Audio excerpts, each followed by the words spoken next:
Hello, and welcome to Stories for Sleep. Tonight, our journey takes us to the bustling heart of a great metropolis, to London in the late 1980s. It was an era of booming finance, of sharp suits and conspicuous wealth, and in a world of growing fortunes, there also grew the need for places of absolute security, quiet sanctuaries where valuables could be stored away from the world.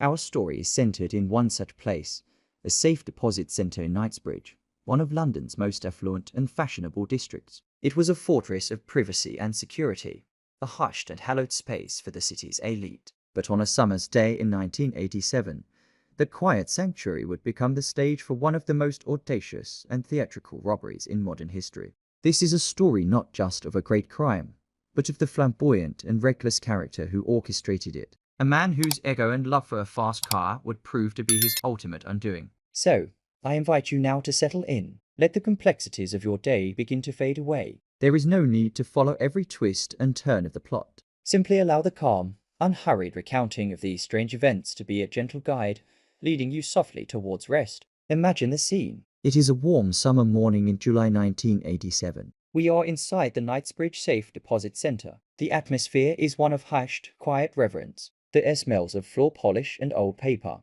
The only sounds are the soft footsteps of wealthy clients on the marble floor and the satisfyingly heavy click of a lock being turned. It is a world of absolute discretion and security. Into this quiet world walks a man named Valerio Viccei. He is impeccably dressed, radiating an air of easy charm and continental wealth. He is the very picture of a prospective client. Accompanied by an associate, he approaches the center's manager and makes a simple, everyday request. He would like to inquire about renting a safe deposit box. He is led into the manager's office to discuss the details. And it is here, in this private, wood-paneled room, that the reality of the situation quietly and irrevocably shifts. A handgun is produced. It is not brandished with a flourish or accompanied by a shout. It is presented with a calm, business-like finality. The manager and the staff are informed, in polite but firm tones, that a robbery is in progress. There is no violence. The staff are subdued with a quiet efficiency and led to a secure area. Viccei and his team are professionals. A small, neatly lettered sign is hung on the front door of the establishment, temporarily closed. The first part of the plan is complete. The fortress has been taken from within, but the audacity is just beginning. Over the next hour, as regular clients arrive to access their own deposit boxes, they are greeted at the door by the charming, well-dressed Viccei. He politely informs them of the situation and, with the quiet authority of the handgun in his pocket, asks them to please join the staff. The scene is one of surreal, quiet compliance. There is no panic, no shouting, just a slow, steady accumulation of bewildered hostages in the heart of one of London's most secure buildings. With the centre under their complete control, Viccei's team gets to work. Using power tools and crowbars, they begin the methodical and noisy process of breaking into the safety deposit boxes, one by one. The sound of drilling and the screech of metal are muffled by the thick walls of the vault.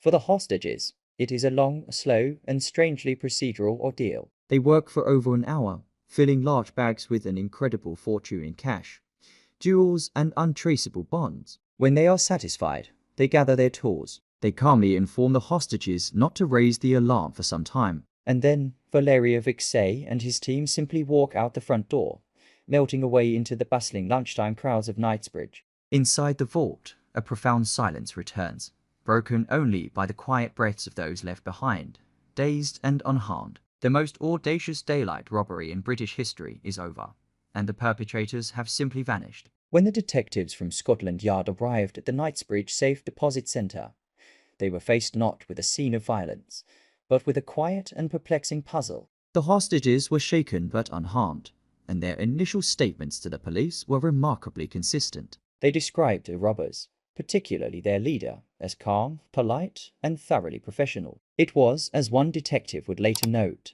a strangely civilized armed robbery. The first task for the investigators was to ascertain the scale of the loss, which proved to be a nearly impossible task. The official estimate, based on what clients were willing to declare, was a staggering £60 million, a figure that would be worth well over $170 million today. But because safe deposit boxes are by their nature private, it was widely believed that the true value of the stolen goods was far, far higher, as many clients, for their own reasons, would never come forward to declare their losses. The investigation began, but the robbers had been careful. They had left behind a scene of orderly chaos, but few clues. The detectives and forensic teams began the slow, painstaking work of examining the vault, the hundreds of forced open deposit boxes, and the surrounding offices. They knew that in a crime this professional, they were looking for a single, small mistake, a momentary lapse in an otherwise flawless plan, and they found it.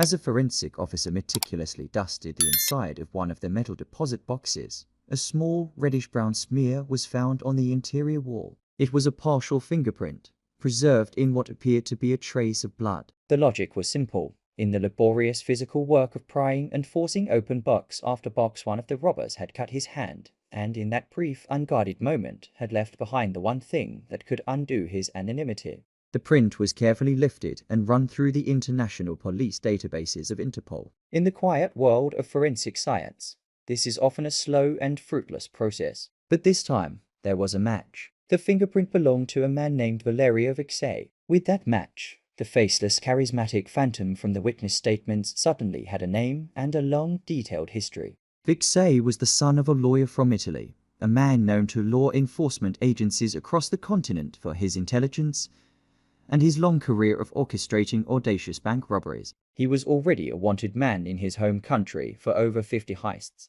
Scotland Yard now knew who they were looking for. He was not just a common thief. He was a master of his craft. The single, bloody fingerprint had broken the case wide open. The investigation was no longer a static examination of a crime scene. It had become an international manhunt. But by then, Valerio Viccei was long gone.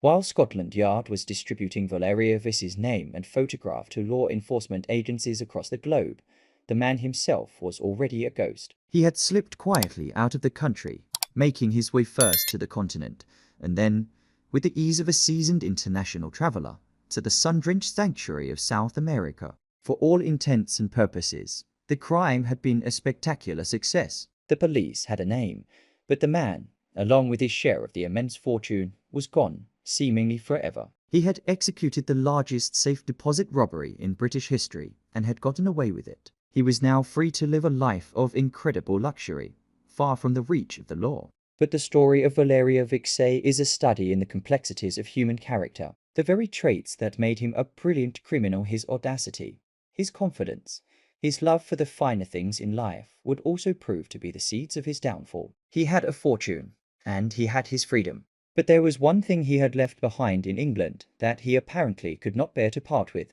his car. It was not just any car. It was a Ferrari Testarossa, a classic and flamboyant symbol of the very lifestyle his crime was meant to fund. And so, in an act of breathtaking overconfidence, Viccei made a fateful and peculiar decision. He decided to return to England. Weeks after his clean getaway, he travelled back to London under a false name. His mission was not to commit another crime, but simply to arrange for his beloved Ferrari to be shipped to him in South America. He believed, with the supreme self-assurance that had defined his career, that he could slip in and out of the country unnoticed, retrieve his car, and disappear once more. He had, however, profoundly underestimated the patient, methodical work of Scotland Yard. The police, knowing their target's reputation for a lavish lifestyle, had been quietly monitoring his known assets and associates. When they received intelligence that Viccei might return for his prized vehicle, they set a quiet and simple trap. The international manhunt for the mastermind of the Knightsbridge robbery did not end in a dramatic chase through the streets of a foreign capital. It ended with a quiet surveillance operation, focused on a single, expensive car. As Viccei approached the rendezvous point to retrieve his Ferrari, the quiet London street came to life. The police surveillance team moved in. There was no shootout, no desperate escape. The trap, so patiently set by Scotland Yard, was sprung. The international manhunt for Valerio Viccei was over, not because of a brilliant deduction or a violent confrontation, but because of one man's obsession with his sports car. Valerio Viccei's audacious gamble had failed. The man who had orchestrated a near-perfect robbery was now in the custody of Scotland Yard, and the final act of his story would play out not in the hushed world of a secure vault, but in the formal public theatre of a courtroom. The evidence against him, anchored by the definitive bloody fingerprint, was overwhelming. In 1989, he was sentenced to 22 years in prison for his role in the Knightsbridge heist. His time in the English prison system was not a period of quiet reflection. He remained a charismatic and compelling figure, even writing a book about his life and the brazen robbery, a final act of self-mythologizing. After serving several years of his sentence, he was deported to Italy to serve out the remainder in a more relaxed, open prison. It seemed his story might finally fade into a quiet obscurity, but a life lived with such intensity was perhaps not destined for a quiet end. In April of the year 2000, while out on a day release program, Viccei's story came to a sudden and violent conclusion during a firefight with police. The exact circumstances of the event remain a subject of some debate, but the man who had lived by the gun would ultimately meet his end in the same fashion. The legacy of Valerio Viccei is a complex one. He is remembered as one of the most prolific and audacious bank robbers of the 20th century, but his story is ultimately a quiet cautionary tale about hubris. He was a man of immense intelligence, patience, and meticulous planning, yet he was undone by a simple, emotional attachment, an egotistic belief that he was too clever to be caught. His love for a single car proved to be a more powerful force than his instinct for self-preservation. And the greatest legacy of the Knightsbridge robbery is the quiet, unanswered question of the money. Of the estimated £60 million stolen that day, only a tiny fraction was ever recovered. The rest, a vast fortune in cash, jewels, and untraceable bonds, vanished along with Viccei's unidentified accomplices, scattered into the hidden corners of the world's black markets. The final resting place of the Knightsbridge treasure remains a mystery to this day. Conclusion: the story of the Knightsbridge Safe Deposit Robbery is a story of a brilliant plan and a simple, foolish flaw.